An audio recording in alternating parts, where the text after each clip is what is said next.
जो बच्चे 2023 में मैट्रिक का एग्जाम देने वाले हैं वो भी बिहार बोर्ड से, तो उसके लिए मैं मॉडल पेपर लाया हूं, जो पहला मॉडल पेपर का वीडियो बना करके मैं अपलोड कर दिया हूं।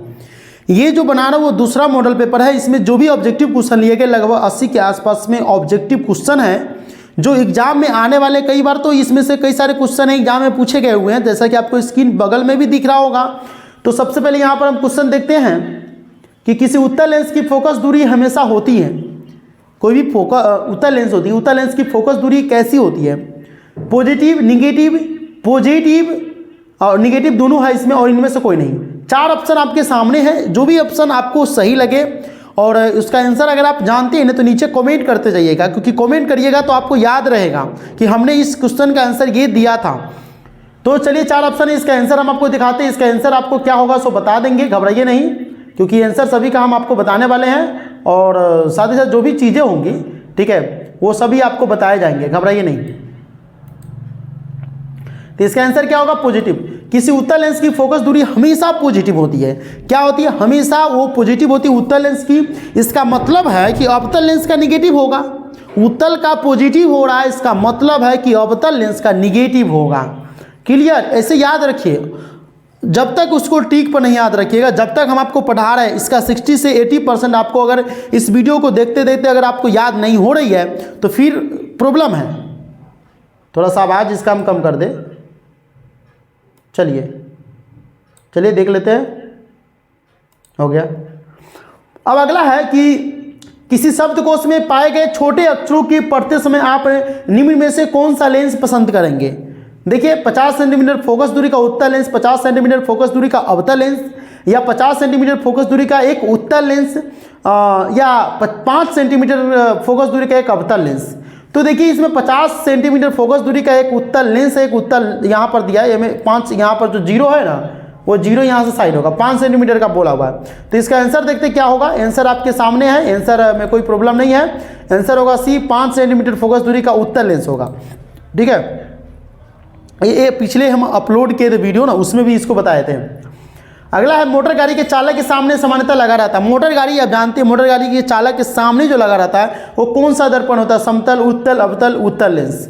4 ऑप्शन है, इसका आंसर होगा बी, उत्तल दर्पण होता है। क्योंकि उत्तल दर्पण क्या करता है? वास्तविक का प्रतिबिंब छोटा थोड़ा वास्तविक बनाता है, क्योंकि वो वस्तु का प्रतिबिंब बनाता है, तो उत्तल दर्पण होगा। मोटर गाड़ी के चालक के जो सामने रहता है वो चालक के सामने जो होता है वो उत्तल दर्पण लगा रहता है। एक व्यक्ति समतल दर्पण की ओर 4 मीटर प्रति सेकेंड की चाल से आ रहा है। किसके तरफ? तो समतल दर्पण की ओर 4 मीटर प्रति सेकेंड की चाल से आ रहा है। व्यक्ति को समतल दर्पण बना अपना प्रतिबिंब किस चाल से आता हुआ प्रतीत होगा? समतल दर्पण में उसका अगर प्रतिबिंब है तो किस चाल से प्रतिबिंब आता हुआ होगा? 4 मीटर प्रति सेकेंड से, 2 मीटर प्रति सेकेंड से, 8 मीटर प्रति सेकेंड से, इनमें से कोई नहीं। देखिए सी नंबर है 8 मीटर प्रति सेकेंड से, क्योंकि 4 मीटर प्रति सेकेंड की चाल से जब वो आ रहा होगा तो इसका मतलब है कि उसको जो होगा वो होगा 4 का तो आ ही रहा है, इसका मतलब इसका दुगुना, यानी कि 4 का दुगुना करेंगे तो 8 मीटर प्रति सेकेंड से उसका प्रतिबिंब बनते हुए आएगा, क्योंकि समतल दर्पण है इसीलिए। नेत्र लेंस की फोकस दूरी बढ़ जाने से आंख में उत्पन्न जो दोष होता है वो क्या होगा? नेत्र लेंस की जो फोकस दूरी है वो बढ़ जाने से आंख में उत्पन्न दोष होता है वह निकट दृष्टि दोष, दीर्घ दृष्टि दोष, जारा दृष्टि दोष या दृष्टि वैषम्य। इसका आंसर देखते हैं, बी नंबर होगा दीर्घ दृष्टि दोष। नेत्र लेंस की फोकस दूरी बढ़ जाने से आंख में जो उत्पन्न दोष होते हैं वह दीर्घ दृष्टि दोष होते हैं। आप लोग इस वीडियो को अंत तक देखिए, जो भी हम क्वेश्चन बता रहे हैं ना कई बार एग्जाम में पूछा गया हुआ है भाई, और आप लोग देख रहे हैं तो बढ़िया से देखिए इसको। दूर दृष्टि दोष वाले व्यक्ति द्वारा जिस चश्मे का प्रयोग किया जाता है उसमें लगा रहता है। तो हम आपको कल भी बताए थे कि दूर दृष्टि को दूर करने के लिए और निकट दृष्टि को दूर करने के लिए किस लेंस का होता है? तो दूर दृष्टि दोष वाले व्यक्ति द्वारा जिस चश्मे का प्रयोग किया जाता है उसमें लगे होते हैं उत्तल लेंस, अवतल लेंस, बेलनाकार लेंस, बाईफोकल लेंस। चलिए इसका आंसर होगा उत्तल लेंस, क्योंकि दूर दृष्टि दोष वाले व्यक्ति के द्वारा जिस चश्मे का प्रयोग किया जाता है उसमें लगे होते हैं उत्तल लेंस, उसमें लगे होते हैं उत्तल लेंस, उसमें क्या लगे रहते हैं? उत्तल लेंस। इसका मतलब है कि अपोजिट चलेंगे तो निकट दृष्टि दोष को दूर करने के लिए अवतल लेंस लगेगा, सीधा बात है। विद्युत आवेश की इकाई है, विद्युत आवेश जो होती है उसकी इकाई क्या होती है? वह कूलाम, वोल्ट, एम्पियर या इनमें से कोई भी नहीं। चलिए ऑप्शन देख लेते हैं। ऑप्शन आपके सामने कूलाम होगा। विद्युत आवेश की जो इकाई होती है वो कूलाम होती है। आगे विद्युत आवेश दो प्रकार के होते हैं जिन्हें धन तथा ऋण आवेश माना जाता है। यह नामकरण किसने किया था? आप जानते हैं कि विद्युत आवेश जो होते हैं दो प्रकार के होते हैं। अभी दो प्रकार होते हैं, उसमें से एक धन होता है, एक ऋण आवेश होता है। लेकिन धन और ऋण आवेश का नाम किसने दिया था? कूलॉम, थेल्स या सर टॉमस ब्राउन होता या बेंजामिन फ्रैंकलिन। आंसर 4 है। कन्फ्यूजन है, कन्फ्यूजन है, सॉल्यूशन का कुछ पता नहीं, तो इसका आंसर तो हम आपको बताएंगे क्योंकि हमारे पास इसका आंसर है डी नंबर होगा। बेंजामिन फ्रैंकलिन ने विद्युत आवेश के दो प्रकार होते हैं, धनात्मक और ऋणात्मक। धनात्मक और ऋणात्मक का जो नामकरण है वह बेंजामिन फ्रैंकलिन ने किया था। इसका नाम भी देख सकते हैं, बेंजामिन फ्रैंकलिन। तो बेंजामिन फ्रैंकलिन याद रखिएगा, ऋण धन, बेंजामिन फ्रैंकलिन ऋण धन, बेंजामिन फ्रैंकलिन ऋण धन, बेंजामिन फ्रैंकलिन। एक पदार्थ को एक कूलॉम धन आवेश में आवेशित किया गया। इस आवेशन में पदार्थ से जो इलेक्ट्रॉन निकल गए उनकी संख्या क्या होगी? यानी एक पदार्थ है उसमें जो एक कूलॉम धन आवेश है, उस धन आवेश में जो आवेशित किया गया, इस आवेशन में पदार्थ से जो इलेक्ट्रॉन निकल गया उनकी संख्या 6.25 इंटू 10⁻18 होगा। यहाँ पर देख रहे हैं, ये ऊपर जाएगा। एक मिनट, इसमें जो है इसको हटा दिया जाए। हाँ, एगो 10⁻−19 है, एगो 10 सीधे 19 है। ठीक है, इसमें देख रहे हो, इनमें से कोई नहीं। 4 ऑप्शन है आपके सामने। देखिए, ए नंबर होगा 6.25 गुने 10⁻18 होता है, ये इसका आंसर होगा। एक पदार्थ को एक कूलॉम धन आवेश से आवेशित किया गया, इस आवेशन में पदार्थ से जो इलेक्ट्रॉन निकल गया उसकी संख्या जो होगी 6.25 इंटू 10⁻18, यानी 18 ये ऊपर जाएगा। ठीक है, एक मिनट, हम इसको थोड़ा, हाँ, ये जो 18 है ना, ये बाकी रह गया 18, वो ऊपर जाएगा। चलिए, किसी विद्युत बल्ब पर 220 वोल्ट तथा 100 वाट अंकित है। जब इसे 110 वोल्ट पर प्रचलित करते हैं तब इसके द्वारा उपयुक्त शक्ति कितनी होगी? अब मान लीजिए कि 220 वोल्ट का वो लगा हुआ है। ठीक है, 220 वोल्ट का ये बल्ब है, 100 वाट अंकित है, लेकिन हम इसको 110 वोल्ट पर प्रचलित करेंगे तो इसके द्वारा उपयुक्त जो शक्ति होगी वो कितनी होगी? ये क्वेश्चन पूछ रहा है। 100 वाट, 75 वाट, 50 वाट, 25 वाट। इसका आंसर देख सकते हैं, सी नंबर 50 वाट। ठीक है, यानी जब भी इसका मतलब है कि 220 वोल्ट का ये आधा कर रहा है, 220 वोल्ट का आधा 110, इसका मतलब है कि वाट यानी कि जो हमको उपयुक्त शक्ति चाहिए, जब इसका आधा किया तो इसका भी आधा होगा, तो 100 वाट का आधा क्या होगा? 50 वाट। इस तरीके से इस क्वेश्चन का आंसर आप दिमाग में बढ़िया से बैठा लीजिए। वीडियो पसंद आ रहा है तो वीडियो को लाइक कर दीजिएगा, नीचे कमेंट भी करते जाइएगा सभी का आंसर। क्लियर? विद्युत चुंबकीय प्रेरण की परिघटना है, किसी वस्तु को आवेशित करने की प्रक्रिया है। किसी कुंडली में विद्युत धारा प्रवाहित होने के कारण चुंबकीय क्षेत्र उत्पन्न करने की प्रक्रिया है, या कुंडली तथा चुंबक के बीच अपेक्षित गति के कारण कुंडली में प्रेरित विद्युत धारा उत्पन्न करना, या किसी विद्युत मोटर की कुंडली को घूर्णन करने की प्रक्रिया है। 4 ऑप्शन है। देखिए, कन्फ्यूजन ही कन्फ्यूजन है, सॉल्यूशन का कुछ पता नहीं, इसीलिए आंसर सी है और आपको यहाँ पर पता है। कुंडली तथा चुंबक के बीच अपेक्षित गति के कारण कुंडली में प्रेरित विद्युत धारा उत्पन्न करता है। यानी किसी वस्तु को, यानी विद्युत चुंबकीय प्रेरण की परिघटना क्या होती है? तो विद्युत चुंबकीय प्रेरण की जो परिघटना होगी वो कुंडली तथा चुंबक के बीच अपेक्षित गति के कारण कुंडली में प्रेरित होती है, कुंडली में प्रेरित धारा विद्युत उत्पन्न करती है। विद्युत जनित्र का सिद्धांत आधारित है। विद्युत जनित्र जानते हैं, उसका सिद्धांत आधारित है विद्युत धारा के ऊष्मीय प्रभाव पर, प्रेरित विद्युत पर, विद्युतीय चुंबकीय प्रेरण पर, या प्रेरित चुंबकत्व पर। चुंबक तत्व होता है, चुंबक तत्व। तो 4 ऑप्शन है, यहाँ पर आपके पास आंसर है सी नंबर, विद्युत चुंबकीय प्रेरण। ठीक है, विद्युत जनित्र का जो सिद्धांत आधारित होता है वह विद्युत चुंबकीय प्रेरण के आधार पर काम ही करता है। लघु पतन के समय परिपथ में विद्युत धारा का मान होता है। लघु पतन जब होती है उसके समय विद्युत परिपथ यानी जो परिपथ होता है, परिपथ में विद्युत धारा का मान बहुत कम होता है, परिवर्तित नहीं होता है, बहुत अधिक बढ़ जाता है, या निरंतर परिवर्तित होते रहता है। इसमें 4 ऑप्शन है, 4 ऑप्शन को देख लीजिए बढ़िया से। आंसर मालूम है तो नीचे कमेंट कर दीजिए, नहीं मालूम है तो यहाँ पर देखिए। इसका आंसर होगा सी नंबर, बहुत अधिक बढ़ जाता है। यानी लघु पतन के समय परिपथ में विद्युत धारा का मान बहुत अधिक बढ़ जाता है। लघु पतन के समय परिपथ में विद्युत धारा का मान बहुत अधिक बढ़ जाता है। प्रतिक्रिया यानी कि PbO प्लस C मिलकर के रिएक्शन करेगा Pb प्लस CO, यानी कि इसमें जो है PbO का ऑक्सीकृत होता है, या C ऑक्सीकारक है, C एक अवकारक है, यह रेडॉक्स प्रतिक्रिया नहीं है। ऑप्शन आपके सामने 4 है, चलिए इसको देखते हैं, सी नंबर होगा, सी इसमें एक अवकारक हो जाएगा। सी इसमें क्या हो जाएगा, एक अवकारक। निम्न धातुओं में से कौन NaOH के विलयन में H2G देता है? देखिए MgCuAlAg, MgCuAlAg इसमें दे रहा है कि कौन NaOH के विलयन में H2 देता है। H2 कौन देगा?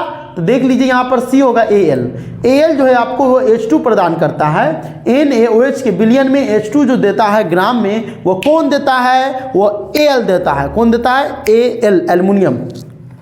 यदि विलयन का pH जो है 13 है, इसका अर्थ है कि वो क्षीण अम्लीय है, क्षीण भास्मिक है, प्रबल अम्लीय है, प्रबल भास्मिक है। 4 ऑप्शन है, देख लीजिए। pH मान अगर 13, इसका मतलब वो क्या होगा? चलिए डी नंबर ऑप्शन इसका होगा प्रबल भास्मिक। यदि विलयन का मान जो है pH यानी विलयन का pH मान 13 है, इसका मतलब है कि यह जो है प्रबल भास्मिक है, प्रबल भास्मिक है। साधारण ताप पर फास्फोरस का अणुसूत्र होता है। साधारण जो ताप होते हैं उस पर फास्फोरस का जो अणुसूत्र होता है वो P2, P3, P4। P का मतलब है कि 1 उसमें कॉम्बिनेशन किया गया है। इसका आंसर आप देख सकते हैं 1 यानी कि मतलब सॉरी डी हो जाएगा P4। साधारण ताप पर फास्फोरस का जो अणुसूत्र होता है वो साधारण ताप पर फास्फोरस का जो अणुसूत्र होता है वो P4 होता है। क्या होता है? P4। पीतल में रहता, पीतल में क्या रहता है? Cu और Sn, Cu तथा Zn, Zn तथा Pb, Sn तथा Pb। 4 ऑप्शन है, देख लीजिए अपने अनुसार से कम सोच लीजिए। आंसर इसका होगा बी, Cu तथा Zn। तो पीतल जो होता है उसमें क्या क्या चीज रहता है? पीतल में कॉम्बिनेशन रहता है Cu, कॉपर और जिंक का कॉम्बिनेशन से पीतल बनता है। कॉपर और जिंक जो होता है पीतल में रहता है। कॉपर और जिंक जो है पीतल में रहता है। कॉपर और जिंक जो है पीतल में रहता है। इसे 2 बार 3 बार दिमाग में बैठाइए ना। कॉपर, Cu, Zn मिल करके पीतल बनता है। कहानी बनाइए। आप सीरियस होकर पढ़िएगा तो फिर तो कुछ भी याद नहीं रहेगा। सीरियस होगा, टीचर को भी नहीं पढ़ाना चाहिए, नहीं तो उसको भी कुछ नहीं पढ़ाने आएगा। इसीलिए कह रहे कि सीरियस नाम की चीज़ पढ़ाई में है ही नहीं। सीरियस जो होगा वो फिर बीरियस हो जाएगा। इसीलिए हम कह रहे हैं कि सीरियस नहीं होना है, मजाके तरीके से, कॉमेडी तरीके से आप उसको बार बार रिपीट कीजिए। उसको कुछ किसी कहानी से कॉम्बिनेशन कर दीजिए। ओ कॉपर और जिंक मिल गया, इसका मतलब है कि कॉपर और जिंक मिल गया। जिस तरह से लड़का और लड़की मिल जाता है तो उसकी शादी हो जाती है, उसी तरह से उसके बच्चे होते हैं। इसका मतलब है कि पीतल का मतलब है कि कॉपर और जिंक मिलता है तब पीतल बनता है, यानी पीतल में कॉपर और जिंक रहता है। कहानी कहीं ना कहीं से कोई कहानी बना दीजिए ना उसको। धातुओं की प्रकृति होती है विद्युत धनात्मक, विद्युत ऋणात्मक, उदासीन, इनमें से कोई नहीं। धातुओं की प्रकृति कैसी होती है? विद्युत धनात्मक, विद्युत ऋणात्मक, उदासीन, या इनमें से कोई नहीं। 4 ऑप्शन है, चलिए यहाँ पर देखते हैं। ये ऑप्शन होगा विद्युत धनात्मक। धातु की जो प्रकृति होती है, धातु की जो प्रकृति होती है विद्युत धनात्मक होती है। धातु की जो प्रकृति होती है विद्युत धनात्मक होती है। धातु की जो प्रकृति होती है विद्युत धनात्मक होती है। बस सीधा बात है। तो धातु क्या होती है? विद्युत धनात्मक। धातु क्या होती है? विद्युत धनात्मक। इसका मतलब अधातु होगा विद्युत ऋणात्मक। इसका मतलब अधातु जो होगा वो विद्युत ऋणात्मक होगा। चुंबकीय अशुद्धि को किस प्रकार दूर किया जाता है? चुंबकीय अशुद्धि को किस प्रकार दूर किया जाता है? फेन उत्तलापन विधि से, बॉन ऑर्केल विधि से, गुरुत्व पृथक्करण विधि से, चुंबकीय विधि से। अब देख लीजिए चुंबकीय अशुद्धि को किस प्रकार दूर किया जाता है? 4 ऑप्शन है यहाँ पर। डी देख सकते हैं चुंबकीय विधि से। तो चुंबकीय जो अशुद्धि रहेगा उसको किस प्रकार दूर किया जाता है? तो लोहा को काटने के लिए लोहा चाहिए, कादो से कादो नहीं साफ होगा। आप कहिएगा सर ये क्या बोल रहे हैं? लोहा को काटने के लिए लोहा चाहिए, ठीक है, लेकिन कादो को साफ करने के लिए कादो नहीं चाहिए। कादो को साफ करने के लिए पानी चाहिए। लेकिन चुंबकीय अशुद्धि है, गलती है, कोई आदमी बदमाश है तो उसको बदमाशी से शामिल करिएगा तो सही होगा। फिर शांत आदमी से संभलेगा नहीं। इसका मतलब है कि चुंबकीय जो अशुद्धि होगा उसको दूर करने के लिए चुंबकीय विधि का ही यूज होगा।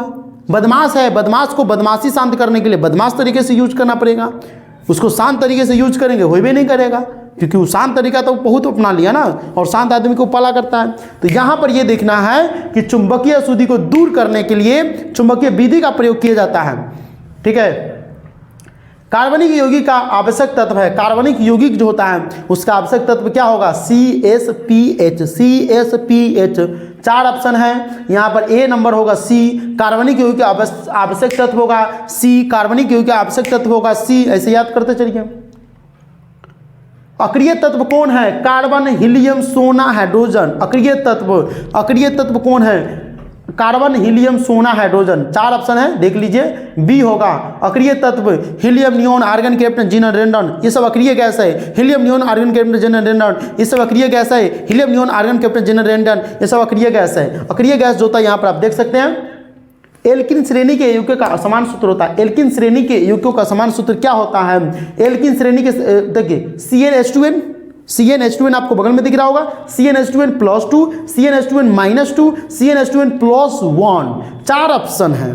आप पढ़े होंगे, आपके टीचर पढ़ाए होंगे केमिस्ट्री में कि एल्केन श्रेणी के यौगिकों का सामान्य सूत्र क्या होता है। चलिए देख लेते हैं। यहाँ पर होगा ये CnH2n, एल्कीन श्रेणी के CnH2n, एल्कीन, कहीं ना कहीं से जो कॉम्बिनेशन कर दीजिए। अपमार्जक बनाने में उपयोग होता है ईथर का, उसके बाद है कास्टिक पोटास का, अल्कोहल का, गंध कामल का। अपमार्जक जानते हैं, अपमार्जक जो होता है वो साबुन के ऊपर लगा रहता है, झाग बनता है, देखते हैं। तो उसको बनाने के लिए किसका प्रयोग करते हैं? ईथर का, कास्टिक पोटास का, अल्कोहल का, गंध कामल का। चलिए यहाँ देखते हैं सी नंबर, अल्कोहल का। अल्कोहल अपमार्जक बनाने में जो उपयोग होता है, अल्कोहल का मतलब वाइन का मतलब शराब। यानी जब दारू पी लेता है, देख जैसे साबुन को बार बार घसरिएगा तो उसमें से झाग निकलता है, अपमार्जक निकलता है। उसी तरह से अल्कोहल का प्रयोग करते हैं। अल्कोहल का प्रयोग करने से अपमार्जक बनाने में उपयोग होता है, अपमार्जक उसी से बनता है। क्लियर है कि नहीं? तो दारू पीने के बाद आदमी क्या करता है? दारू पिया, इससे करता है। उसी तरीके से क्या होता है कि साबुन को रगड़ते हैं तो क्या होता है? उसमें झाग निकलने लगता है कि नहीं? और अधिकतर बार देखा है कि दारू पीने के बाद आदमी उल्टी पहली बार कर देता है, या फिर उससे मुंह से बहुत सारा प्रॉब्लम होता है। कई बार तो न्यूज़ भी बना है कि बिहार में कुछ लोग जो है दारू पीने के कारण जो है प्रॉब्लम में आ गया था। गुजरात में भल 40 को आदमी मरा है दारू पीने के कारण। तो कभी कभी होता है कि विषैला दारू पी लेता है तो प्रॉब्लम में आ जाता है।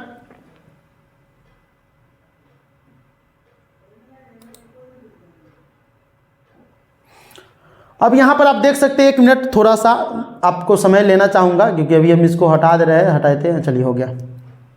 आवर्त सारणी के 7A, इसको बोलेंगे 7A के तत्व। आवर्त सारणी के 7A यानी कि 7वें ग्रुप के A तत्व जो है वह हाइड्रोजन कहलाते हैं कि धातु के साथ अपक्रिया नहीं करता है, निष्क्रिय गैसों की अपेक्षा 2 इलेक्ट्रॉन कम रखती है, अज्ञात तत्व होता है।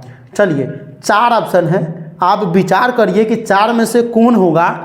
ठीक है, ए होगा, हैलोजन कहलाता है।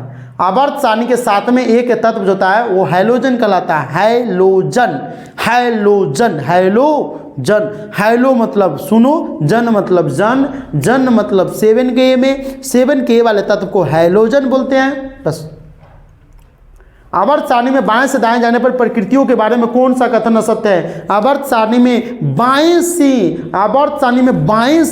दाएं की तरफ, ये हो गया दाहिना हाथ जिसे आप लिखते हैं, ये जिसे नहीं लिखते बाएं हाथ, तो बाएं से दाहिने की तरफ जब हम जाते हैं तो कौन सा कथन असत्य है? तत्वों की धात्विक प्रकृति घटती है, संयोजकता इलेक्ट्रॉन की संख्या बढ़ जाती है, परमाणु आसानी से इलेक्ट्रॉन का त्याग करते हैं, इनके ऑक्साइड अधिक अम्लीय हो जाते हैं। सी होगा, परमाणु आसानी से इलेक्ट्रॉन का त्याग करता है। ये बात असत्य है, सत्य नहीं है। यानी आवर्त सारणी में जब बाएं से दाएं जाने पर प्रकृतियों के बारे में कौन सा कथन असत्य है? तो परमाणु जो होता है आसानी से इलेक्ट्रॉन का त्याग कर देता है। ये बात गलत है, आसानी से कोई चीज़ थोड़ी मिलता है। चलिए, प्रकाश संश्लेषण की क्रिया में उत्पन्न होता है प्रोटीन, कार्बन या कार्बोज, शायद लिखा है कि कार्बन, विटामिन, वसा। चलिए देख लेते हैं। यहाँ पर बी होगा कार्बोज शायद होता है। ठीक है, प्रकाश संश्लेषण क्रिया में उत्पन्न होता है कार्बोज। चलिए, अंडाणु निषेचित होता है योनि से, गर्भाशय से, फेलोपियन नालिका से या अंडाशय से। तो अंडाणु जो होता है निषेचित होता है इसमें सी में फेलोपियन नालिका से। फेलोपियन नालिका से अंडाणु निषेचित होता है। श्वसन की क्रिया होती है साइटोप्लाज्म में काम होती है, या माइटोकॉन्ड्रिया में, या राइबोसोम में, या हरित लवक में। तो श्वसन की क्रिया किसमें होती है? बी नंबर हो गया, माइटोकॉन्ड्रिया में। एक स्वच्छ मनुष्य में प्रंकुचन एवं अनुशिथिलन दाब होता है। एक स्वच्छ मनुष्य में प्रंकुचन एवं अनुशिथिलन दाब होता है 120/80, 80/120, 80/100, 72/80। यहाँ पर आप देख सकते हैं 120/80। एक स्वच्छ मनुष्य में प्रंकुचन एवं अनुशीतलन दाब क्या होता है? 120/80। पत्तियों का मुरझाना किस पादप हार्मोन के कारण संभव हो पाता है? तो पत्तियों का मुरझाना जो था जिरेलिन, साइटोकाइनिन, एबिससिक अम्ल, सभी सही है। चलिए इसे आंसर देखते हैं, सी नंबर एबिससिक अम्ल। पत्तियों का मुरझाना किस पादप हार्मोन के कारण संभव हो पाता है? एबिससिक अम्ल के कारण। कौन सा पदार्थ नियंत्रक फल बेचने वालों द्वारा उपयोग किया जाता है? कौन सा पादप?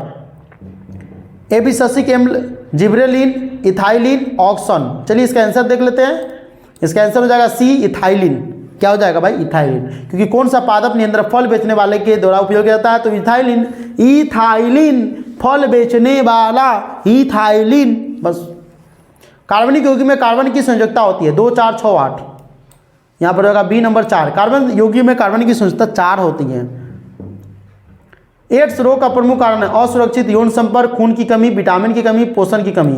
तो ये नंबर होगा, क्योंकि असुरक्षित यौन संपर्क, आप किसी से यौन संबंध बनाते हैं और अलग अलग आदमी से बनाते हैं, तो इस तरह की स्थिति में एड्स रोग का ये कारण होता है। तो आप इससे बचिए, ठीक है। गोल पर फोकस कीजिए, न कि गर्ल्स पर। आजकल के बच्चे जानते हैं गोल पर फोकस न करके गर्ल्स पर फोकस करता है, इसीलिए उसको वही मिलता है जो गर्ल्स के दिमाग में रहता है कि नहीं? तो आपको गर्ल्स पर नहीं बल्कि गोल पर फोकस करना, और लड़कियों को बोलते हैं आपको बॉयज पर नहीं बल्कि अपने बैड हैबिट पर फोकस करना है। अपने बैड हैबिट पर फोकस करिएगा तो लाइफ में आप सक्सेस होइएगा। अब बॉयज पर फोकस करिएगा तो लाइफ आपका झंड हो जाएगा, फिर भी आपको घमंड रहेगा। चमगादड़ एवं पक्षी के पंख किस प्रकार के अंग के उदाहरण हैं? चमगादड़ एवं पक्षी के पंख किस प्रकार के पंख के उदाहरण है? समरूप, समजात, वंशानुगत, जीवाश्म। यहाँ पर आप देख सकते हैं बी नंबर समजात। वे अंग जिनकी उत्पत्ति तथा मूल रचना में तो समानता होती है, किंतु कार्य के अनुसार उनकी बाह्य रचना में परिवर्तन हो जाता है, ऐसे अंगों को हम क्या कहते हैं? ऐसे अंगों को क्या कहते हैं भाई? आपको याद है? नहीं याद है तो कोई बात नहीं, हम आपके लिए सोल्यूशन लेकर आए हैं। आपके दिमाग में तो एक ही चीज़ आस्ता होगा, क्वेश्चन क्वेश्चन क्वेश्चन। इसका आंसर होगा क्या? तो आंसर समजात अंग, अवशेषीय अंग, समृद्धि अंग, इनमें से कोई नहीं। सबका आंसर हम लिख करके रखें, क्योंकि हो सकता है कि किसी आंसर कन्फ्यूजन हो जाए, इसीलिए सबका आंसर लिख करके रखें। अब कभी क्या होता है कि दिमाग धोखा दे देगा, कॉपी किताब धोखा नहीं देगा, लिखा हुआ चीज़ धोखा नहीं देता भाई। आप 2 दिन के बाद किसी चीज़ को भूल जाते हैं, लेकिन कॉपी में लिखा रहता है तो याद रहता है। 10 दिन पहले का चीज़ आपको लिखे होंगे तो याद होगा, लेकिन 10 दिन के बाद आपको याद नहीं रहता। तो हो सकता है इसीलिए सामने सामने आंसर है, कन्फ्यूजन ही कन्फ्यूजन है, सॉल्यूशन का कुछ पता नहीं। लेकिन हमारे चैनल पर हर चीज़ का पता रहेगा आपको। और खास करके जो बच्चे 10th के एग्जाम देते हैं उन सभी से रिक्वेस्ट है कि आप लोग जो वीडियो देखते हैं ना, वीडियो को बिना भगाए हुए, बिना स्किप किए हुए, आप चाहे तो 1.5x के स्पीड करके भी देख सकते हैं तो अच्छा रहेगा। लेकिन कुछ बच्चे हैं जो वीडियो को देख करके सीखते हैं, और वैसे सारे मॉडल पेपर ला रहे हैं। पहले साइंस का मॉडल पेपर लाएंगे, उसके बाद SST का लाएंगे, उसके बाद हिंदी का, इंग्लिश का, हर सब्जेक्ट का मॉडल पेपर लाएंगे। यही मॉडल पेपर आपको ऑब्जेक्टिव में बढ़िया नंबर दिलाएगा। लास्ट में जब एग्जाम का 10 दिन 5 दिन बचा रहेगा, उसमें हम आपको इंपॉर्टेंट क्वेश्चन देंगे। वही क्वेश्चन सब आप एक बार रट लीजिएगा, एक बार एग्जाम में जाने से पहले देख लीजिएगा, बस आपका बेड़ा पार लगा देगा। हनुमान जी की कृपा सब सही पर। तो ये नंबर होगा समजात अंग। कृत्रिम परितंत्र का उदाहरण है वन, तालाब, झील, तालाब, बगीचा, खेत, सभी सही। कृत्रिम परितंत्र का उदाहरण क्या होगा? चलिए इसका आंसर भी हम अपने सामने रखे हुए, बगीचा और खेत। बगीचा और खेत कृत्रिम परितंत्र का उदाहरण है। कृत्रिम परितंत्र का उदाहरण कौन है? बगीचा और खेत। अगला, प्रकृति में ऊर्जा का मुख्य स्रोत है। प्रकृति में ऊर्जा का मुख्य स्रोत क्या होता है? कोयला, सूर्य, पानी, कागज। 4 ऑप्शन है, आप इस चारों पर विचार कीजिए। चलिए तब तक हम इसका आंसर आपके सामने दिखाते हैं। बी होगा, सॉरी बी होगा। प्रकृति में ऊर्जा का मुख्य स्रोत बी मतलब सूर्य है। सूर्य से ही सबको एनर्जी मिलती है। बहुत बारी क्वेश्चन पूछा गया है और ये बचपन से 55 तक के क्लास में पूछता है। इसीलिए प्रकृति में ऊर्जा का मुख्य स्रोत सूर्य होगा। वनों के संरक्षण के लिए निम्न में से किन प्रक्रियाओं को नियंत्रित करने की आवश्यकता है? पेड़ों की अंधाधुंध कटाई, ये होगा? कहीं से आपको लग रहा है? नहीं होगा। अतिचारण, खनन, इनमें से सभी। तब वनों के संरक्षण के लिए से किन प्रक्रियाओं को नियंत्रित करने की आवश्यकता है? नियंत्रित का मतलब रोक लगाना। रोक लगाना, किसके रोक लगाने की जरूरी है? तो हमारा आंसर से ये होगा, लेकिन नहीं, डी इसमें से सभी दे रहा है। सबसे पहले आपको अगर पेड़ वनों के संरक्षण के लिए देना है, देख लो कंफ्यूजन हो गए थे ना आंसर। तो वनों के संरक्षण के लिए निम्न से किन प्रक्रियाओं को नियंत्रित करने की आवश्यकता है? तो सबसे पहले तब ध्यान करिए कि पेड़ की अंधाधुंध जो कटाई कर रहे हैं उस पर थोड़ा रोक लगाइए, अतिचारण कीजिए, ठीक है, और खनन जो है हो रहा है उस पर रोक लगाइए, अतिचारण भी रोक लगाइए, ठीक है। अगला देख लेते हैं, वे पदार्थ जो जैविक प्रक्रम द्वारा उपघटित हो जाते हैं वो कहलाते हैं जैव निम्नीकरणीय और जैविककारक अक्रिय पर्यावरण। चलिए इसका आंसर देख लेते हैं, ए नंबर जैव निम्नीकरणीय। वे पदार्थ जो जैविक प्रक्रम द्वारा उपघटित हो जाता है वो कहलाते हैं जैव निम्नीकरण कहलाते हैं। अगला, आमीटर से निम्नलिखित में किसे मापा जाता है? आमीटर वोल्ट मीटर होता है। तो आमीटर से किसको नापेंगे? धारा, आवेश, विभव, विद्युत शक्ति को। इसका आंसर तो हम देखेंगे ए नंबर होगा। तो आमीटर से निम्नलिखित में से धारा को मापा जाता है, आमीटर से धारा को नापते हैं, आमीटर से धारा को नापते हैं। वह उपकरण जो विद्युत ऊर्जा को यांत्रिक ऊर्जा में बदलता है, वह उपकरण जो विद्युत ऊर्जा को यांत्रिक ऊर्जा में बदलता है वो जनरेटर, विद्युत मोटर दोनों, इनमें से कोई नहीं। इसका आंसर होगा बी नंबर विद्युत मोटर। वह उपकरण जो विद्युत ऊर्जा को यांत्रिक ऊर्जा में बदलता है वह कहलाता है विद्युत मोटर। बहुत बार भाई वह क्वेश्चन पूछा है बिहार बोर्ड, इसी क्वेश्चन को पूछा है कई बार। चलिए, प्लाज्मोडियम में किस विधि द्वारा जनन होता है? द्विखंडन, बहुखंडन, मुकुलन, बीजाणु जनन। चलिए इसमें देख लेते हैं बी नंबर बहुखंडन। प्लाज्मोडियम में बहुखंडन विधि द्वारा जनन होता है, प्लाज्मोडियम में बहुखंडन विधि द्वारा जनन होता है। अभी कभी याद कर लीजिए, समझ में आ रहा ना।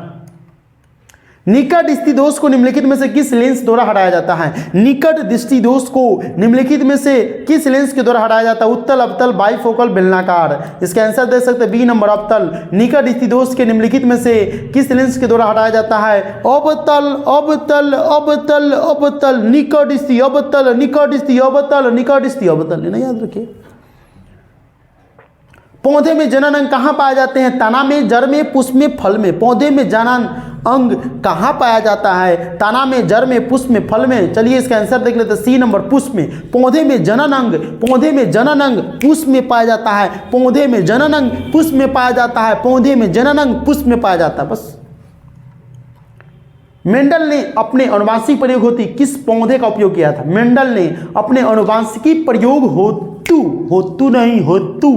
किस पौधे का उपयोग किया था? नीम, गुलाब, मटर, गुलदाउदी। नीम, गुलाब, मटर, गुलदाउदी। तो कल वाला वीडियो में बताए थे, ठीक है, कि मेंडलिप ने, यानी मेंडल का ही दूसरा का नाम है मेंडलिप ने अपने अनुवांशिक प्रयोग हेतु किस पौधे का उपयोग किया था? तो मटर।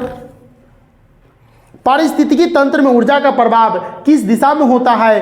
पारिस्थितिकी तंत्र में ऊर्जा का प्रभाव किस दिशा में होता है? बताइए जल्दी से। 4 ऑप्शन है, इस पर विचार कीजिए। एक दिशीय, द्विदिशीय, बहुदिशीय, किसी भी दिशा में नहीं। चलिए इसका आंसर होगा सी नंबर बहुदिशीय। पारिस्थितिकी तंत्र में ऊर्जा का प्रभाव बहुदिशीय में होता है। ओजोन परत पाया जाता है। ओजोन परत जो होता है वह वायुमंडल के निचली सतह में, वायुमंडल के ऊपरी सतह में, वायुमंडल के मध्य सतह में, इनमें से कोई नहीं। 4 ऑप्शन है, विचार कीजिए।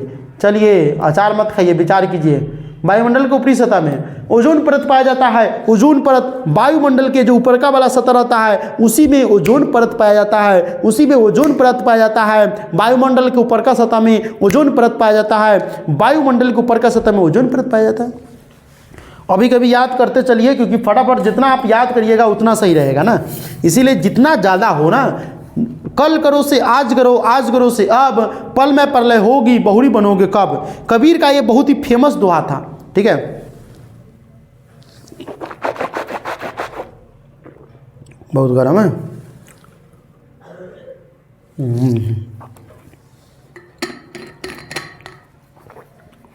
तो इसका मतलब हम इसीलिए दे रहे थे कि हम आपको साथ साथ ले चल रहे हैं। 80 ऑब्जेक्टिव है, एक बार देखिएगा, दोबारा बार टाइम आपके पास नहीं है, क्योंकि अब जो है टाइम नहीं है। और अब तक जब एक बार देखने के बाद अगर आपको याद नहीं हो रहा है ना, तो समझ जाइए कि फिर आपका फर्स्ट डिवीजन तो छूट जाएगा ना।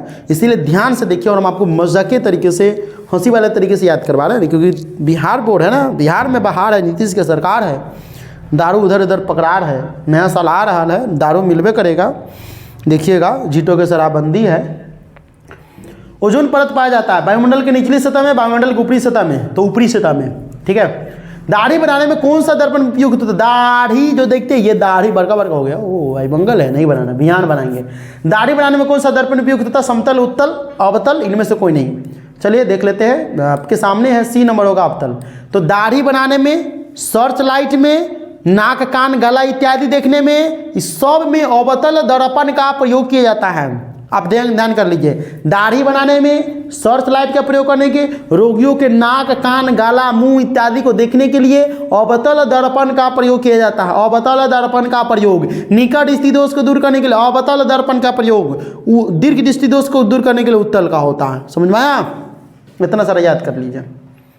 प्रकाश के परावर्तन के कितने नियम है? कई बार क्वेश्चन पूछा गया, वही बताने की जरूरी तो नहीं है, लेकिन फिर भी बता दे रहे हैं। आप लोग इस पर तो विचार करिए लिए होइएगा कि 2 होगा, हम भी अब बता देते हैं सर, 2 ये होगा, बी नंबर होगा, ठीक है, क्योंकि कई बार क्वेश्चन पूछा गया हुआ है। निर्वात में प्रकाश की चाल क्या होती है? निर्वात में प्रकाश की चाल क्या होती है? चाल मतलब लड़की का चाल नहीं, निर्वात में प्रकाश की चाल पूछ रहा है। प्रकाश की चाल का मतलब है 3 × 10⁸ मीटर प्रति सेकेंड, 3 × 10⁸ सेंटीमीटर प्रति सेकेंड, 3 × 10⁸ किलोमीटर प्रति सेकेंड, 3 × 10⁸ मिलीमीटर प्रति। देखिए ये जो 8 सब में दिख रहा है ना, ये 8 ये पावर में ऊपर रहता है, एना लिखल, एना 10 के पावर 8 एना, देख रहे हैं। अब देख लीजिए, प्रकाश की चाल कई बार पूछा हुआ है, बचपन से 55 के क्लास में रहता है और बचपन से 55 के क्लास में पूछ रहा है, ठीक है। तो आप देख सकते हैं इसका आंसर होगा ए नंबर, 3 × 10⁸ मीटर प्रति सेकेंड। याद रखिएगा, 3 × 10⁸ सभी में कॉमन है। इसी तरीके से एग्जाम में कंफ्यूजन करेगा, तो इसी तरीके से मीटर प्रति सेकेंड याद रखिएगा, मीटर प्रति सेकेंड, मीटर प्रति सेकेंड। किस दर्पण में बड़ा प्रतिबिंब बनता है? कौन दर्पण है जिसमें बड़ा प्रतिबिंब बनेगा, हनुमान जी की तरह आकार बढ़ेगा? चलिए देखते हैं किस दर्पण में बड़ा प्रतिबिंब बनेगा। समतल, अवतल, उत्तल। समतल प्लेन, अवतल, अवतल, उतल, उतल। अब देखिए 4 ऑप्शन है, इनमें से कोई नहीं बी ऑप्शन है, यहाँ पर बी नंबर होगा अवतल। अवतल दर्पण बड़ा प्रतिबिंब बनाता है, इसीलिए रोगियों के नाक कान गला में देखता है तो कोई कीटाणु कोई छेद छोटा रहता है तो उसको बड़ा कर देता है, इसीलिए जेका निकट दृष्टि का प्रॉब्लम रहता है ना, उसको भी वही प्रॉब्लम करता है। अवतल दर्पण लगा देता है चश्मा में और निकट की चीज़ को जल्दी से बढ़िया से देखता है। सर्च लाइट में भी प्रयोग किया जाता है। सर्च लाइट मतलब खोजने वाला लाइट, किसी को रात में दिन में, उसमें अवतल दर्पण लगा दिया जाता है। समझ में आया? तो 12 प्रतिबिंब का मतलब अवतल। अवतल में 4 अक्षर है, 4 अक्षर का मतलब है अवतल। उतल में तो 3 अक्षर है, इसका मतलब है कि 3 अक्षर में छोटा प्रतिबिंब यानी उतल में छोटा प्रतिबिंब बनेगा और अवतल में बड़ा प्रतिबिंब बनेगा। क्लियर? दंत विशेषज्ञ किस दर्पण का प्रयोग मरीजों के दांतों का बड़ा प्रतिबिंब देखने के लिए करता है? भैया हम पहले बता दिए हैं। अब देख लीजिए, समतल दर्पण, अवतल दर्पण, उत्तल दर्पण में सभी में आंसर भी आपको हम बताइए देते हैं। बी नंबर हम आपको बताए थे कि दंत विशेषज्ञ यानी दांत के डॉक्टर किस दर्पण का उपयोग मरीजों के दांत को बड़ा प्रतिबिंब देखने के लिए। मान लीजिए हमारे दांत में खोरला है, आपको दिखाई दे रहा है? नहीं दिखाई दे रहा है, लेकिन वो क्या करेगा, अब डॉक्टरवा के पास जाएंगे तो क्या करेगा, इसमें क्या करेगा, बड़का शीशा ले आएगा अवतल दर्पण वाला और उसके एना करके देखेगा, हाँ आओ खोरला हो गया है, ठीक है, ठीक हो जाएगा, 10,000 की दवाई लिख देगा, है कि नहीं। किस दर्पण में केवल आभासी काल्पनिक प्रतिबिंब बनता? कौन दर्पण है भैया, कौन दर्पण है जिसमें केवल आभासी या काल्पनिक प्रतिबिंब बनता? आभासी के बीच में ओब्लिक दिया हुआ है ना, इन्हें तिरछा पाई, वो दारू पी के तिरछा खाना नहीं है, तिरछा है ना है। तो किस दर्पण में केवल आभासी या काल्पनिक प्रतिबिंब बनता? समतल, उत्तल, अवतल। समतल, उत्तल, अवतल या समतल और उत्तल दोनों में। चलिए आंसर देख लेते हैं, डी नंबर होगा समतल और उत्तल। तो किस दर्पण में केवल आभासी या काल्पनिक प्रतिबिंब बनता है? तो समतल दर्पण में या उत्तल दर्पण में। आभासी या काल्पनिक समतल दर्पण में या उत्तल दर्पण में। मोटर चालक के सामने दर्पण यानी कि जो साइड मिरर लगा रहता है वो क्या रहता है? मोटर चालक, पहले नंबर भी था, मिक्सिंग क्वेश्चन है। तो देखिए अवतल, समतल, उत्तल, इनमें से कोई नहीं। हम आपको बताए थे आंसर इसका कि उत्तल होता है। अवतल दर्पण जो होता है मोटर चालक के सामने लगा रहता है। मान लीजिए कि हम ये चल रहे हैं तो मोटर चालक के सामने, तो हमारा बगल में जो शीशा रहता है ना, ये सामने वाला शीशा अलग हो गया, बगल में जो शीशा रहता है उसी को बोला हुआ है। सामने जो दर्पण रहता है यहाँ पर बगल पीछे देखने वाला मोटरसाइकिल में रहता है, उसमें रहता है उत्तल दर्पण। कौन दर्पण? उत्तल, उत्तल, उत्तल दर्पण। गोलीय दर्पण के परावर्तन पृष्ठ की वृत्ताकार सीमा रेखा के व्यास कहलाता है। गोलीय दर्पण के परावर्तन पृष्ठ की वृत्ताकार सीमा रेखा का व्यास क्या कहलाता है? मुख्य फोकस, वक्रता त्रिज्या, प्रधान अक्ष, गोलीय दर्पण का द्वारक। 4 ऑप्शन है, विचार कीजिए। इसका आंसर आप लोग जरूर पढ़े होइएगा। अब चलिए विचार कर लिए हैं आप लोग, तो बताइए देते हैं कि क्या विचार होगा आपके आंसर से। डी होगा। गोलीय दर्पण का द्वारक, गोलीय दर्पण के परावर्तन पृष्ठ की वृत्ताकार सीमा रेखा का व्यास गोलीय दर्पण का द्वारक होगा। प्रकाश तरंग उदाहरण है, प्रकाश का तरंग जो होता है, यानी प्रकाश तरंग उदाहरण किसका है? ध्वनि तरंग का नहीं, तो किसका? विद्युत चुम्बकीय तरंग का नहीं, परावैंगिक तरंग का नहीं, पराश्रव्य तरंग का नहीं, तो किसका होगा? तो कन्फ्यूजन। चलिए आंसर, हाँ आंसर बी होगा, विद्युत चुम्बकीय तरंग। विद्युत चुम्बकीय तरंग का जो है प्रकाश तरंग उदाहरण है। प्रकाश तरंग किसका उदाहरण? प्रकाश तरंग उदाहरण है विद्युत चुम्बकीय तरंग का। विद्युत चुम्बकीय तरंग, विद्युत चुम्बकीय जो तरंग होता है उसका उदाहरण है प्रकाश तरंग, प्रकाश तरंग। गोलीय दर्पण में फोकसांतर एवं वक्रता त्रिज्या के बीच संबंध होता है। गोलीय दर्पण में फोकसांतर और वक्रता त्रिज्या के बीच जो संबंध होता है वो r बराबर f/2 या f बराबर r या f बराबर r/2 या f बराबर 2r। बच्चे 9th में भी अच्छे थे पढ़ने में ये सब, लेकिन 10th में आते आते कन्फ्यूजन हो जाता है। तो 9थों में है, 10थों में है, लेकिन याद में तो नहीं है, दिमाग में नहीं है। इसका आंसर होगा सी, f बराबर r/2। f बराबर r/2 गोलीय दर्पण में फोकसांतर एवं वक्रता त्रिज्या में जो संबंध होता है वो f बराबर r/2 होता है। समतल दर्पण में प्रतिबिंब की प्रकृति क्या होती है? समतल दर्पण में जो प्रतिबिंब होता है वो प्रतिबिंब की प्रकृति क्या होती है? वास्तविक, वास्तविक तथा सीधा, वास्तविक और उल्टा, आभासी तथा बराबर। इसका होगा डी, आभासी तथा बराबर। गोजा।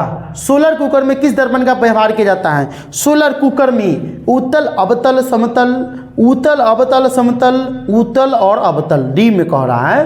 तो सोलर कुकर जानते हैं ना, सोलर सौर ऊर्जा कुकर, देख लीजिए बीए होगा, हम बताए थे ना। अवतल, अवतल का प्रयोग सब में होता है। सोलर कुकर में, सर्च लाइट में, रोगियों के नाक कान गला देखने में, दाढ़ी बनाने में, सब में उत्तल अवतल होगा। उत्तल में रहिए ना गिरिएगा, अवतल होगा। 4 गो अक्षर वाला, 12 प्रतिबिंबों बनता है इसका। देख रहे हैं ना, सब में आ रहा है, बढ़िया से देख लीजिए। एक तो फिक्स है आगा। सर्च लाइट के परावर्तन देख लीजिए, कहे आज सुन लिया, आनो लग गया इसको, नहीं कहता है।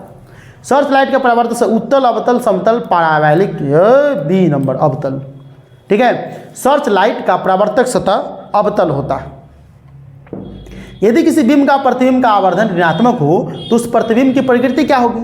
तो यदि किसी बिंब का प्रतिबिंब जो होता है, बिंब का प्रतिबिंब आवर्धन ऋणात्मक हो, ऋणात्मक का मतलब है कि, तो उस प्रतिबिंब की प्रकृति क्या होगी? वास्तविक और उल्टा, वास्तविक और सीधा, आभासी और सीधा, आभासी और उल्टा। क्या बनेगा? 4 ऑप्शन है, विचार कीजिए। कन्फ्यूजन होगा लेकिन आंसर कोशिश करिए, एक को जरूर सोचिए, एक को कोई ना कोई आंसर जरूर सोचिए। ये होगा वास्तविक और उल्टा। क्या समझे कि किसी भी बिंब का प्रतिबिंब, किसी भी बिंब का प्रतिबिंब का आवर्धन ऋणात्मक हो तो उस प्रतिबिंब की जो प्रकृति होगी वो वास्तविक और उल्टा। ऋणात्मक हो तो वास्तविक और उल्टा, इसका मतलब धनात्मक हो वास्तविक और सीधा होगा। ऋणात्मक के मतलब होता है वास्तविक और उल्टा, और धनात्मक का मतलब वास्तविक और सीधा।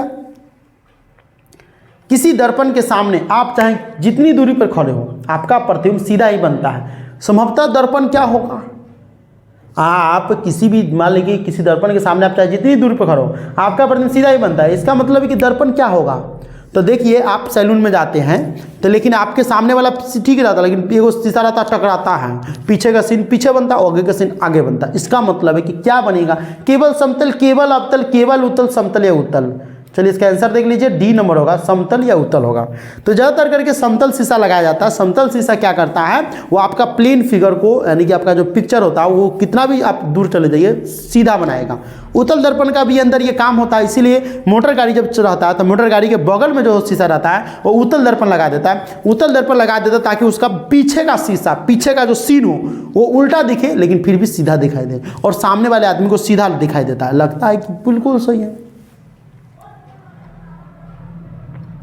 अवतल दर्पण द्वारा किसी वस्तु का मान, प्रतिबिंब, आभासी, सीधा तथा बिंब से बड़ा पाया गया वस्तु की स्थिति कहाँ होनी चाहिए। अवतल दर्पण द्वारा किसी वस्तु का बना प्रतिबिंब, आभासी, सीधा तथा बिंब से बड़ा पाया गया, इसका मतलब है कि वस्तु की स्थिति कहाँ होनी चाहिए।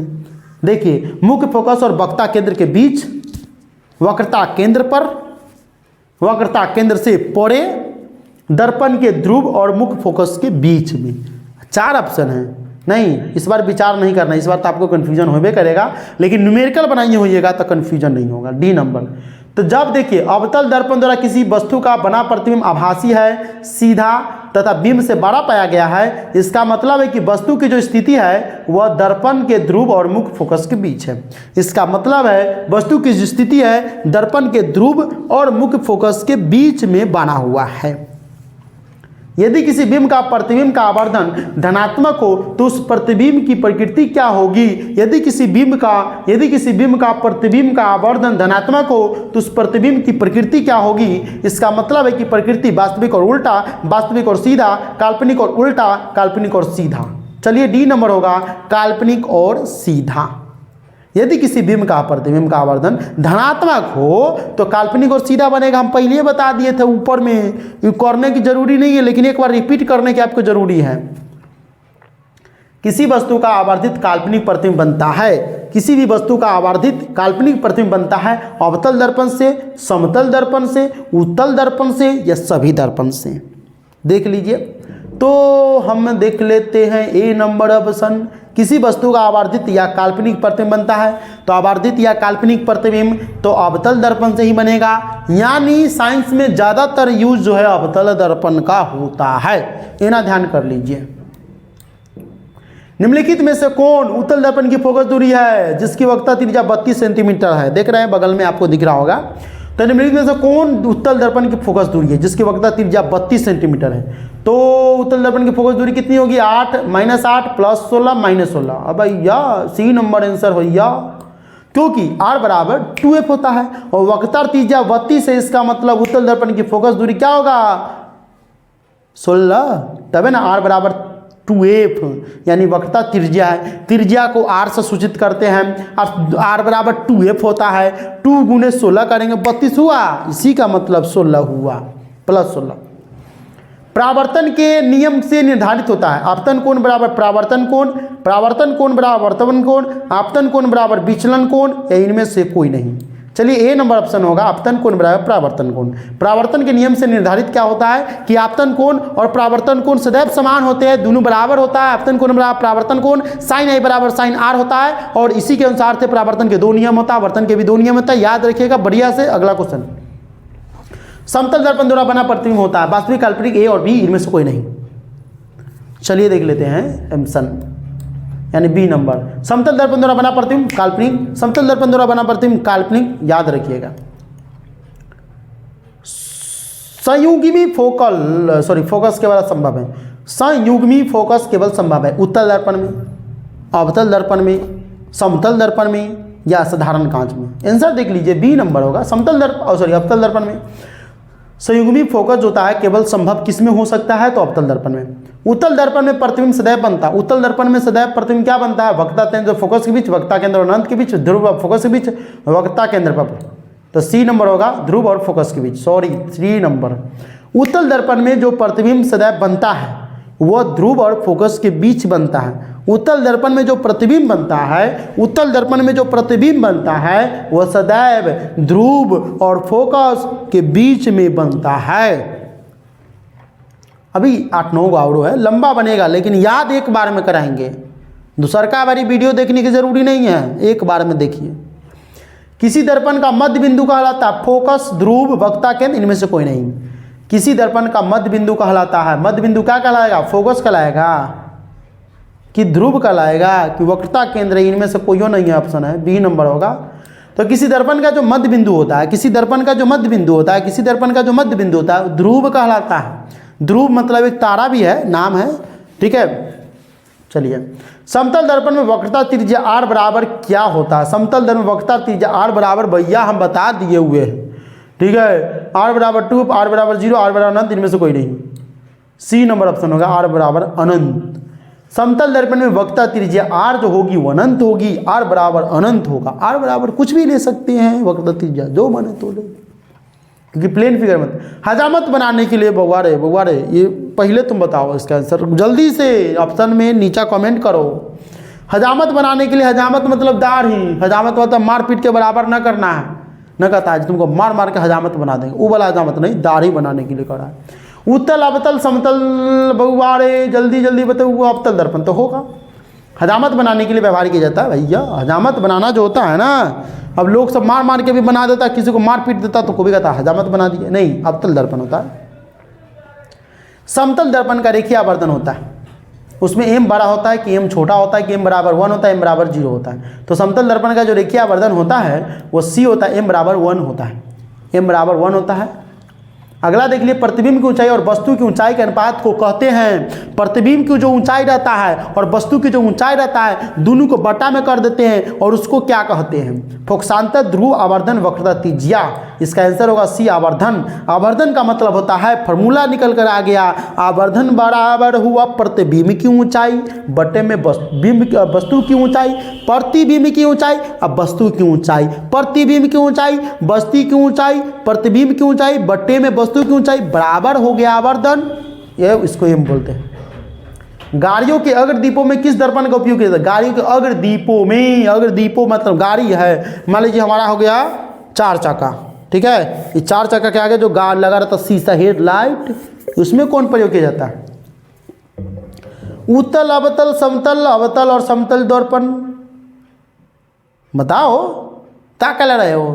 देखो बताओ, अवतल दर्पण, ठीक है। तो गाड़ियों के अग्रदीप वाला हिस्सा में देखिए, अब देखो कन्फ्यूजन तुमको क्रिएट हुआ होगा कि सर जी बगल वाला में उत्तल और सामने वाला में अवतल, तो सही तो हुआ। उत्तल से क्या होता है? छोटा चीज़ को दूर करता है। उत्तल जो होता है छोटा चीज़ को, यानी कि सामने के चीज़ को बनाता है, ये आगे के चीज़ को बड़ी दूर तक देखना है। अब बताइए, कोई भी 4 चक्का के आदमी होगा, आगे के शीशा देख करके गाड़ी चलाएगा कि पीछे वाला शीशा देख कर गाड़ी चलाएगा? पीछे के शीशा तो इसीलिए दिया कि कोई आदमी बगले का, बगल अगल में ठोकर नहीं लगे, इसलिए दिया है। तो ज़्यादा काम अवतल से होता है। अवतल में 4 अक्षर, उत्तल में 3 अक्षर, 3 और 4 में बहुत अंतर है। इसीलिए याद रखिएगा कि मोटर गाड़ी के बगल वाला कहेगा सामने में तो उत्तल, सामने कहेगा हेडलाइट में, अग्रदीप में, इसका मतलब है कि अवतल ही होगा। दर्पण के प्रयोग में सभी दूरियां मापी जाती, दर्पणों के प्रयोग में सभी दूरियां मापी जाती। दर्पण के ध्रुव से, दर्पण के मुख अक्ष से, दर्पण के वक्ता केंद्र से, दर्पण के ध्रुव या वक्ता केंद्र से। चलिए, ए नंबर होगा दर्पण के ध्रुव से। दर्पणों के प्रयोग में सभी दूरियां मापी जाती है। दर्पण के प्रयोग जो होता है उसमें सभी दूरियां जो मापी जाती है वो दर्पण के ध्रुव से ही मापी जाती है, क्योंकि ध्रुव जो रहता है वो बिचला पात रहता है, बिचला परत रहता है, उसी से मापा जाता है। गोलीय दर्पण जिसका दृश्य क्षेत्र बहुत विस्तृत होता है, गोलीय दर्पण जिसका दृश्य क्षेत्र बहुत विस्तृत होता है, अवतल, उत्तल, समतल, इनमें से कोई नहीं, इसका होगा बी, उत्तल। गोलीय दर्पण जिसका दृश्य क्षेत्र बहुत विस्तृत होता है, उत्तल दर्पण हो गया। किसी दर्पण का मध्य बिंदु जो है क्या कहलाता है? किसी दर्पण का मध्य बिंदु, फोकस, ध्रुव, वक्ता केंद्र, इनमें से कोई नहीं। तो हम भैया बताए थे वक्ता केंद्र होगा। किसी दर्पण का मध्य बिंदु वक्ता केंद्र होगा, किसी दर्पण का कोण दर्पण होगा था। तो इस तरह से हम आपको 80 ऑब्जेक्टिव बताए, और 80 ऑब्जेक्टिव में भी अगर आप एग्जाम में ऐसा काम न करके आइएगा तो खौंसी कैसे कटाएगा? ठीक है, तो एग्जाम में ऐसा काम करके आइएगा कि रिजल्ट आए तो 4 को खौंसी काटिएगा। इसीलिए 80 ऑब्जेक्टिव रखें, और 80 ऑब्जेक्टिव के साथ आज का वीडियो यहीं पर समाप्त होता है। फिर हम एक नए उमंग, नए खुशी के साथ, नए जोश के साथ आप सभी के सामने आएंगे एक नए मॉडल पेपर के साथ। इसीलिए चैनल पर नए हैं तो चैनल को सब्सक्राइब कर ले, बेल नोटिफिकेशन को ऑन कर ले। मिलते हैं अगले वीडियो में। जय हिंद, जय भारत।